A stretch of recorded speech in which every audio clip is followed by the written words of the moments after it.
몇 년 전 나는 서울 외곽의 작은 아파트로 이사를 갔다. 그곳은 꽤 저렴했고 직장에서 그리 멀지 않아 나름 만족하고 있었다. 아파트는 오래된 건물이었지만 관리가 잘 되어 있었고 동네 사람들도 친절해 보였다. 첫 한 달은 아무 문제 없이 지나갔다. 하지만 어느 날 밤 이상한 소리에 잠에서 깼다. 조용한 아파트 복도에서 발소리가 들려왔다. 그 소리는 아파트 복도 끝에서 내 방 앞으로 다가오는 것 같았다.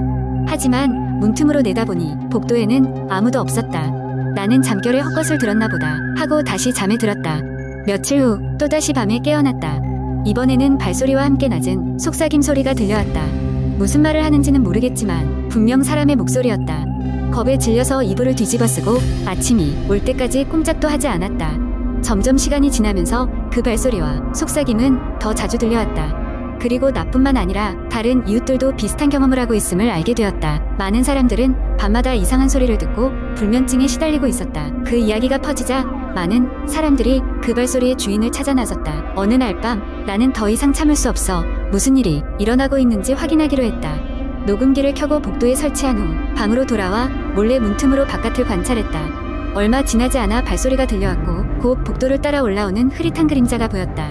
그 순간 나는 온몸이 얼어붙는 것 같았다. 그림자는 사람의 형상이 아니라 마치 안개 같은 모습이었다. 다음날 나는 녹음기를 확인했다. 소리는 분명하게 녹음되어 있었지만 그 속삭임은 여전히 알아들을 수 없는 말이었다. 나는 이 일을 그냥 지나칠 수 없어서 아파트 관리사무소에 녹음 내용을 가져갔다. 하지만 그들은 그저 신경 쓰지 말라며 무시했다. 몇 주 후 나는 아파트 근처의 작은 서점을 들르게 되었고 그곳에서 이 지역의 역사를 다룬 책을 우연히 발견하게 되었다. 그 책에는 내가 사는 아파트가 지어지기 전 이곳이 작은 공동묘지였다는 기록이 있었다. 건물을 짓기 위해 대부분의 무덤이 이전되었지만 몇몇 무덤의 주인은 끝내 찾지 못했다고 했다. 그날 밤 나는 그동안 속삭임의 내용을 다시 들어보았다.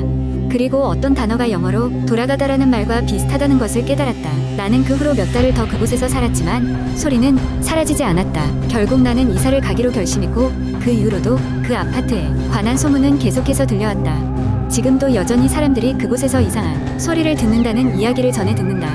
하지만 그 소리의 진실이 무엇인지 아는 사람은 아무도 없이 그저 추측일 뿐이다. 이 썰은 내가 겪었던 기묘하고 무서운 경험이지만 당신이 그곳에 가게 된다면 과연 무슨 소리를 듣게 될지는 아무도 모른다. 두 번째 이야기. 한국 인터넷에는 많은 공포 이야기가 떠돌고 있으며 이 중에는 사람들의 머릿속에 깊게 각인되는 이야기들이 있습니다. 이제 그 중 하나를 길게 풀어보겠습니다. 서울의 한적한 외곽 마을, 그곳에는 오래된 폐가가 하나 있었습니다. 마을 사람들은 그 집을 귀신의 집이라고 불렀는데 여러 가지 괴담이 돌고 있었기 때문입니다. 그 집에서 밤마다 흐느끼는 소리가 들린다거나 창문에서 알 수 없는 형체가 사람들을 지켜보고 있다는 이야기였습니다. 여름 방학을 맞이한 대학생 4명은 그 소문을 듣고 호기심에 가득 찼습니다. 그들은 공포 체험을 하기로 결정하고 그 집으로 모험을 떠났습니다. 그들은 밤 10시에 폐가에 도착했습니다. 달빛이 어슴푸레하게 비치는 그 집은 생각보다도 더 음산했습니다.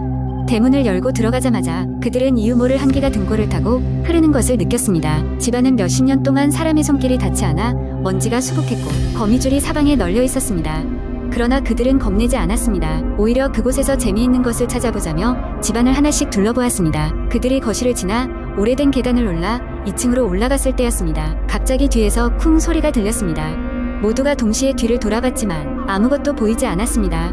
바람의 문이 닫힌 거겠지 라며 서로를 안심시킨 후 그들은 계속해서 발걸음을 옮겼습니다. 그때 그들 중 한 명인 민수는 2층 복도 끝에 있는 방에 이상한 것을 발견했습니다. 문틈 사이로 희미하게 빛이 새어나오고 있었던 것입니다. 저 문 좀 봐. 누가 안에 있는 거 아니야? 민수가 소근거리자 나머지 친구들도 신기한 듯 그 방으로 다가갔습니다. 조심스럽게 문을 열자 그 방 안에는 낡은 책상 위에 켜진 촛불이 있었습니다. 그 주위에는 누군가의 낙서가 여기저기 흩어져 있었고 언뜻 보기에도 그 낙서는 불길한 문장으로 가득했습니다. 여기에 오지 마라, 떠나라 라는 경고가 여러 번 반복되어 있었습니다. 친구들은 순간 오싹함을 느꼈지만 그중 호기심이 많은 소라는 그 낡은 책상 서랍을 열어보기로 했습니다. 서랍을 열자 그 안에는 낙서가 더욱 빽빽하게 적힌 한 권의 노트가 들어있었습니다. 소라는 그 노트를 펼치기 시작했고 거기에는 그 집에 얽힌 한 가족의 비극적인 이야기가 적혀 있었습니다. 이 집에는 과거 한 가족이 살고 있었습니다. 아버지는 매우 엄격한 사람이었고 어머니는 자주 우울해했습니다. 유일한 딸은 극심한 외로움과 두려움 속에 자랐습니다. 어느 날 그 딸은 방에서 무엇인가에 홀린 듯이 사라졌다고 했습니다. 경찰 수사는 미궁에 빠졌고 그 사건 이후 가족은 하나둘씩 이상한 사고로 세상을 떠났습니다. 그 이야기를 읽는 순간 방의 온도가 갑자기 떨어졌습니다. 그리고 그들 뒤에서 또 다른 쿵 소리가 들렸습니다. 방금 지나온 복도의 끝에서 또다시 들려오는 그 소리는 점점 가까워졌고 친구들은 공포에 질려 비명을 지르며 그 방을 빠져나왔습니다. 하지만 복도를 빠져나오려던 순간 그들 앞에 형체를 알아볼 수 없는 검은 그림자가 나타나 그들의 출구를 가로막았습니다. 친구들은 공포에 질려 비명을 질렀고 그 순간 모든 촛불이 꺼졌습니다.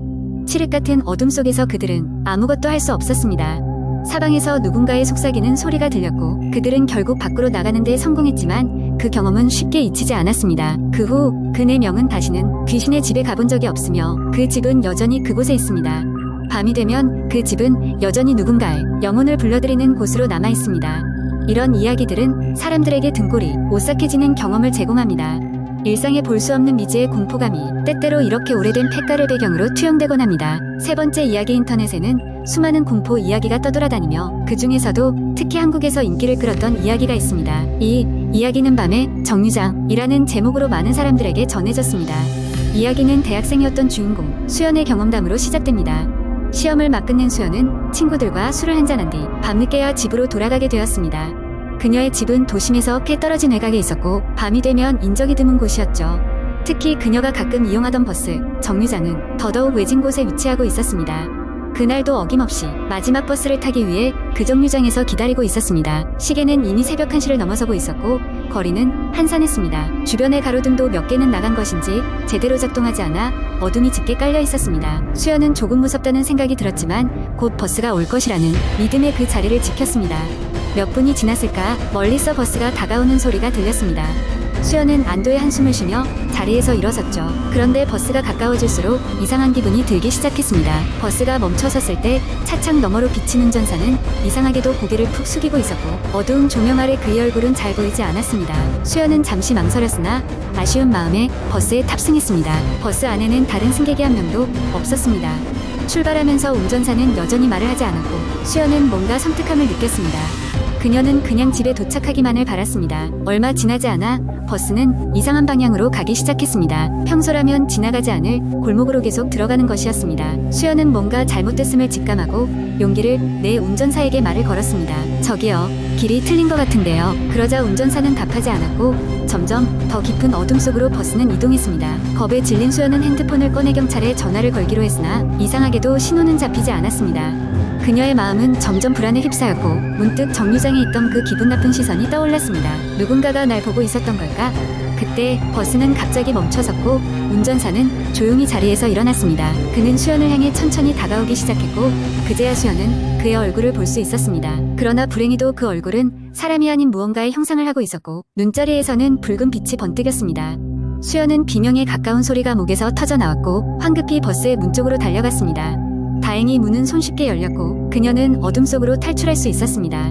정신없이 도망쳐 나온 그녀는 얼마 지나지 않아 밤길을 지나다니던 어떤 행인에게 구조될 수 있었습니다. 이후 경찰에 신고를 했지만 해당 시간대에 그녀가 보고한 버스는 운행하지 않았다는 답변만 돌아왔습니다.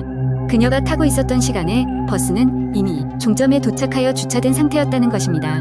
그리고 더욱 놀라운 사실은 그녀가 말한 그 버스 기사와 비슷한 인상착의의 남자는 몇 해 전 그 근처에서 비극적인 사고로 세상을 떠난 사람이었다는 것이었습니다.